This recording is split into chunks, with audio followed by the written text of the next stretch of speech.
Hey guys, Marslingan here, bringing you another Dragon Ball Z Dokkan battle video, and so today we are going to be looking at the Super Saiyan 3 GT Vegeta. I finally got him to full level 10 links. I link leveled most of the heroes units before I started on any of the crossover ones, and then obviously all the new ESPR stages came out, so I've been doing like the no item runs for that and stuff. So link leveling kind of dropped off a little bit for me, and this guy had been stuck at... He only had GT to go, and it was at like level 8, and it took me forever to even get it to go to 9, let alone to 10. But we finally finished this guy off. I really wanted to do a video for him because I think he's going to be really, really useful for the future. If we look at his categories, he is on Gifted Warriors and Worthy Rivals, both of which are going to be missions for when the legendary Vegeta event releases, which hopefully should be within the next like week or two when the Super Vegeta banner comes to global. And so yeah, he's going to be really good on those teams because his perfect link partner is also on those teams. So I've given him some skill orbs and stuff. You do ideally want to go for a bit more additional, I think, because he does build up a built-in crit chance, but obviously I'd done his hidden potential way before we knew he was ever going to get an awakening. But his passive is attack and defense 120%, then he gets an additional 60% attack and 30% defense for 6 turns after receiving an attack. So the thing is, this can make him a little bit inconsistent when you're checking his numbers, because obviously if you're looking at his defense and stuff at the start of the turn, as we will be doing throughout this video, obviously once that 6 turns part runs out, those numbers are going to drop until he then gets hit again to then get another 6 turns, which can be a little bit awkward sometimes. But he also gets an additional attack 10% and defense and chance to crit 5%, up to 60% attack and 30% defense, 30% chance to crit with each attack received. So he has to be hit 6 times, and then he will have those fully built up. So this is what I say, he has a 30% crit chance built in.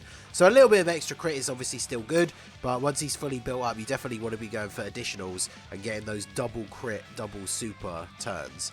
So he also has, for his super attack effect, raises attack by 50% and defense by 30% for 6 turns. So again, another reason why you want him to have additional, because if he double supers, you're obviously getting that double effect. So his stats are really good. I posted a screenshot on Twitter ages ago when he was only at like 5s and 6s of him hitting some pretty decent numbers.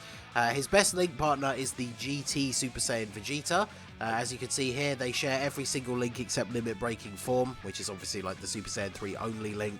That's the only downside, I guess, for him being a Super Saiyan 3, is outside of like the STR Super Saiyan 3 Vegeta, there aren't really any good like Super Saiyan 3s. I guess the Trunks on this team for like Vegeta family specifically, but for things like Worthy Rivals, Gifted Warriors, Pure Saiyans, like obviously there's not like a good Vegeta Super Saiyan 3 that you can run with him in longer form content, because obviously STR Super Saiyan 3 Vegeta is a beast in Super Battle Road, but you're not running him in anything that's going to go longer than 10 turns. So getting hit twice in slot 1 here. So hitting a 3 million attack stat on turn 1 with no support unit. I would say that that was pretty good. And then of course we have GT Vegeta here with a 6.4, but of course, I mean, GT Vegeta is still one of the best... well, I say one of the best Dokkan Fest exclusives. When I say that, I'm still talking like top 10 here. I'm not saying he's like number 1 or 2 or anything, but he's very, very good.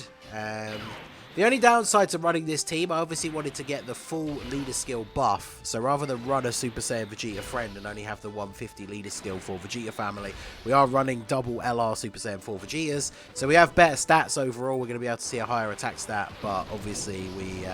have the issue of having to make sure we get 18 key supers for Super Saiyan 4 Vegeta so you can actually get decent defense, which won't hurt us too much in the early stages, but especially when we get through to like the very end. I'm pretty sure the Omega at the end of this is AGL. I thought we'd do Shadow Dragons. I thought that would be pretty fitting for a GT Vegeta. Obviously, he never actually went Super Saiyan 3 in GT, but I thought this would be a pretty fitting stage to do this showcase on. So he got hit a couple of times, he attacked once. We've now got this Trunks on rotation who, see, look at this, he's almost at level 10 links for me as well. Let me know if you want to see a level 10 link showcase for him. Obviously he provides extra support to crossover, so he's giving the full 40% buff to this Super Saiyan 3 Vegeta. So start of turn 2 for him, turn 3, he's at 209k defense. Obviously he's going to get hit once more again in slot 1 here, and then again in slot like after he's attacked. So let's go ahead and see what sort of numbers he's going to put up this time. Grab some decent orbs for you, and then let's save these rainbow orbs down here for Super Saiyan 4 Vegeta on the next turn. So, yeah, basically double digits, and then 4.1. 4.1 on the second turn, and there's the additional 4.5. Nice little jump up there. So, another super. Obviously, the more times we get hit, the more we're building up our crit chances. Look at that, double-digit damage from type disadvantage super attack. That's pretty solid. Because, yeah, this rotation is specifically what I'm talking about. This GT Vegeta is on Worthy Rivals and Gifted Warriors as well. So, this rotation for the Legendary Vegeta event, I think is going to be really, really good. Because once he's fully built up, the GT Super Saiyan 3 Vegeta is a really good slot 1 unit. Whereas, obviously, GT Vegeta, the Super Saiyan one, I'm going to keep saying GT Vegeta, and they both are, so it's going to get confusing. But the Super Saiyan Vegeta, whilst he can hold his own in slot 1, is obviously much better after supering. Technically, the Super Saiyan 3 one is as well, because of the raise on his super attack. But if you're at, like, his max buff within those particular 6 turns, then he doesn't get a huge amount there after a super. So, he's going to be really, really good for that event. For putting him in slot 1, because of the links that they share, he barely needs any orbs to super, which means you can pick up, like, the 1 or 2 little orbs that are off to the side, and then leave a massive chain of orbs in the middle, thanks to the rainbow orb changing, for GT Vegeta to then pick up a ton of orbs. So, we'll see how it works out here. We're going into a new phase. Obviously, we've got a new set of orbs, but we've got this Vegeta family support on rotation now as well. So, see what we got. We got 6 here. We got 4 here. So we could drop down. If we take the physical ones here, could this connect up some a nice chain of STR? Still only 6. That's 7. There you go, 7 orbs for Vegeta. Because the Super Saiyan 3 one doesn't really need that many orbs, so we can kind of play around with it a little bit like that. So now we are up to 387k defense. So this is after him super attacking, what, 3 times, and he's been hit 4 or 5 times at this point. So he's still not even fully maxed out yet. He's at 387k defense. So let's go ahead and see what his attack stat is here. We've got 40% support from the Xeno Vegeta. Yeah, 5.3 million. That is pretty good. And then, of course, tanking everything. Look at this. He keeps getting hit with a normal attack and then getting hit with a super. But we're still building up that passive. I think we might be maxed out. I think that might be attack number 6 now. So he has that extra 30% defense, extra 30% chance to crit, extra 60% attack. The only thing that wears off is obviously the attack and defense buff that he gets for 6 turns after receiving an attack. Because the way those work is they don't, like, top up every single turn. So it's not like if he gets hit every single turn, it doesn't stay active forever. It still wears off after 6 turns, and then starting from there, you then need to get hit again to, like, reactivate it. Which is a little bit annoying, just because, like I said at the beginning, on that one turn where it has deactivated, he's obviously going to look slightly weaker. And that could be unfortunate timing, like in the Vegeta event, for example. If you're getting to like an int phase when that happens, then obviously that's not necessarily ideal. But look at this LR Exchange Vegeta. I always talk about this unit. I always say the same thing. Whenever I use them again, I remember how ridiculously good they are. Like 7-point-something million attack stat. They only share like 2 or 3 links with this Super Saiyan 4 Vegeta. Mine has 2 dupes and is level 10 links. So they can obviously still have even further improvement with like the other 2 dupes and then maybe a slightly better link partner. They're not a crossover unit, so they're not getting the full buff from this Trunks.